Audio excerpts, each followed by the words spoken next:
So you've checked the outside and you've checked the inside. Now we're coming down to the main point. Are we gonna buy this caravan or not? The decision process is the most crucial one of all. Let's think about it in today's episode.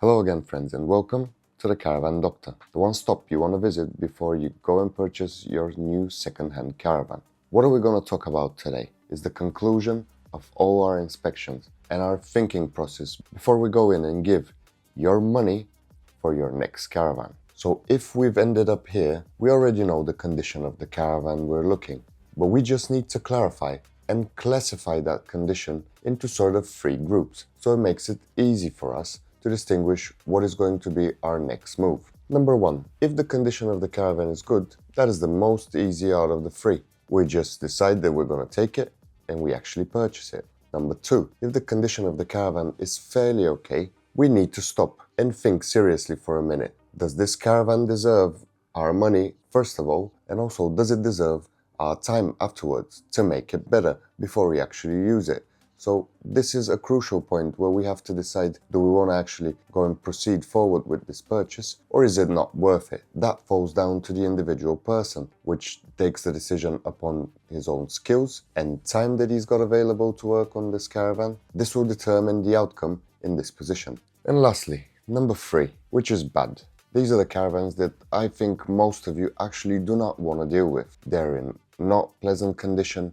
They are most probably with structural issues, which you've identified, and you think that it's not worth it to spend time. But again, let's just say, depending on the level of your skills and how much time and money do you have to spend on that caravan, this could be a purchase as well, but it's only for the specific people that are willing to do what it takes to bring it back to life. But no harm in saying that if you don't want to deal with that thing, it's not shameful to just stand up and walk away. It'll save you headaches. Plus, it'll save your money as well. Basically, it falls down again to the individual. But don't forget, if something's not for you, there is no harm of just walking away. It might be the best decision you could make. Okay, so after we've distinguished those three categories that the caravans could fall in, there is something really important that is one of the last things that we must consider. What is our seller type? There are three types of sellers that you can jump on around the internet or when you go in person for a caravan, which all have their good points and their bad points. Let's think about each one individually.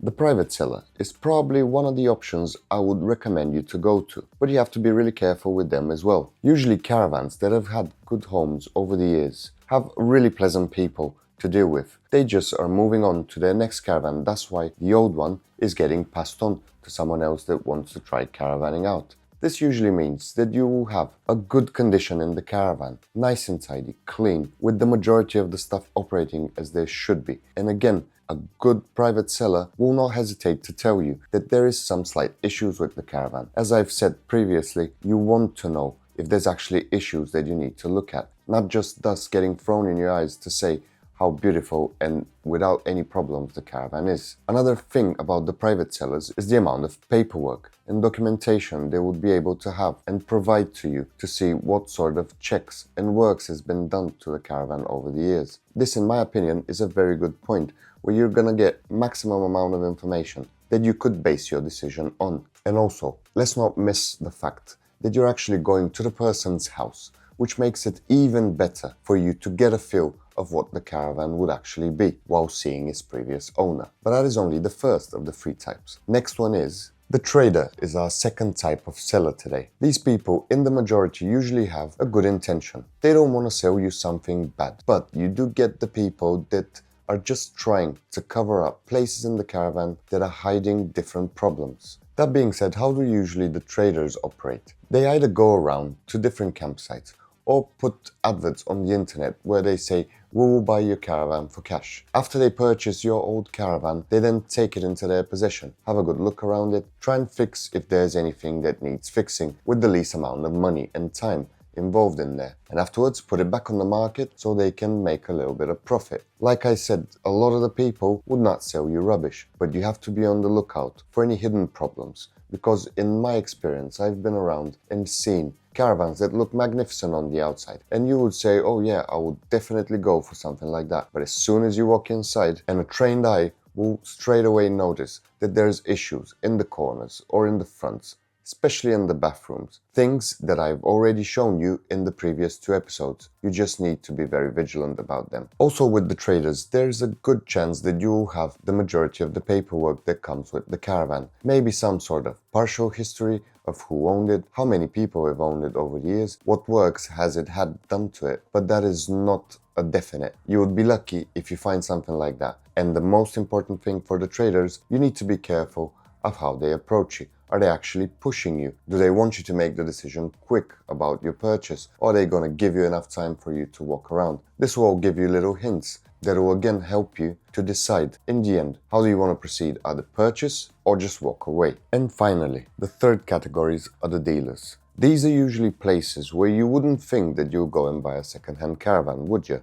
Dealer is a place usually where you go and order your brand new caravan, which will obviously have warranty with it. And you can have all the relative paperwork and you're going to be shown how to use it and basically get the full package. But some dealers do take used caravans as part exchange whilst they're getting a brand new caravan. So you might be lucky and there could be one that is in your price range with the dealer. Make sure you check that. But which one is the riskiest of all and which one is the least? I would say traders are the riskiest position of all 3 seller types. Because over there, the people are trying to make a little bit of profit whilst selling someone else's caravan without paying too much attention to the condition it's in, maybe just sprucing it up a little bit. The midpoint is the private seller because in the most cases, he'll be straightforward with you and will tell you everything there is to know about the caravan. And probably the most safest option would be a dealer because they do have a warranty for an amount of time that you can negotiate with them. Yes, you won't be able to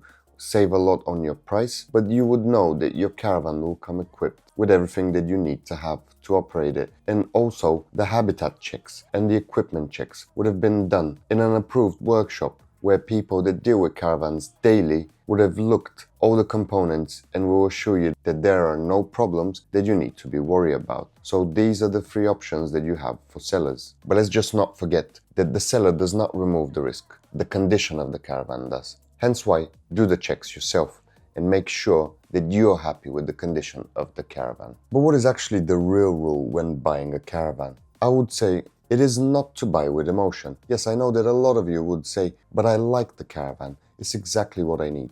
It suits me. The layout of it is perfect. But that is all driven by your emotions. When you're doing a purchase like that, where there could be consequences for you and you might need to work more than you can actually enjoy your new purchase, you need to be calm and you need to be able to take the decisions correctly with a full awareness of everything that's going on with your new caravan. As a main advice, I want to give you a 3 question system that you want to ask yourself before you actually transfer over the money for your new caravan. And these are really simple. But if you follow them, there is a 90% chance that you won't make a bad decision. And these are: number 1, is it structurally sound? Number 2, can I fix what's wrong with it? And number 3, will the price still make sense after that? Relative questions, don't you think? These are your go-to 3 points that you want to ask yourself and answer. And if the answers are all positive and you're happy with the conclusion, I would say that a purchase is reasonable. But if one of them does not answer correctly,